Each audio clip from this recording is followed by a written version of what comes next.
മികച്ച financial ഡിസിഷന് meditation എങ്ങനെ സഹായിക്കും? മെഡിറ്റേഷൻ നിങ്ങളുടെ സാമ്പത്തിക വളർച്ചയ്ക്ക് സഹായിക്കുമെന്ന് ഞാൻ പറഞ്ഞാലോ? തീർച്ചയായും മെഡിറ്റേഷൻ നമ്മളെ പല രീതിയിൽ ജീവിതത്തിലും സാമ്പത്തിക ഡിസിഷനിലും സഹായിക്കുന്നുണ്ട്.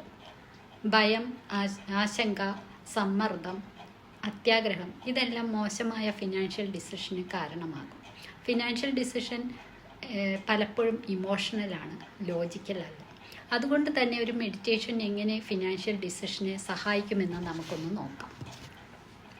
ഒരു ഉദാഹരണത്തിന് നോക്കിയാൽ, ഇപ്പോൾ ഓഹരി വിപണിയിലൊക്കെ ഇൻവെസ്റ്റ് ചെയ്യുന്നവർ ഓഹരി വിപണിയിലെ ചാഞ്ചാട്ടത്തിനനുസരിച്ച് വല്ലാതെ സ്ട്രെസ്സാവുന്നത് കാണാറുണ്ട്.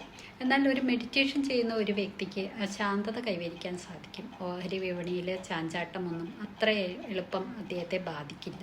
അതേപോലെ തന്നെ ആവേശകരമായ പർച്ചേസ് നടത്തുന്നതിൽ നിന്നും ഇത്തരം മെഡിറ്റേഷൻസ് നമ്മളെ ഒഴിവാക്കാനായിട്ട് സഹായിക്കുന്നുണ്ട്. പിന്നെ പെട്ടെന്നുള്ള വിജയിക്കാനുള്ള ഒരു മാർഗം തേടി പോകുന്നതിനേക്കാൾ ലോങ് ടൈമായ ഫിനാൻഷ്യൽ ഡിസിഷൻ എടുക്കാൻ മെഡിറ്റേഷൻ നിങ്ങളെ സഹായിക്കും. ഇങ്ങനെ പല വിധത്തിൽ നമ്മളുടെ ജീവിതത്തിലും ഫിനാൻഷ്യൽ ഡിസിഷനിലും മെഡിറ്റേഷൻ നമ്മളെ സഹായിക്കുന്നുണ്ട്.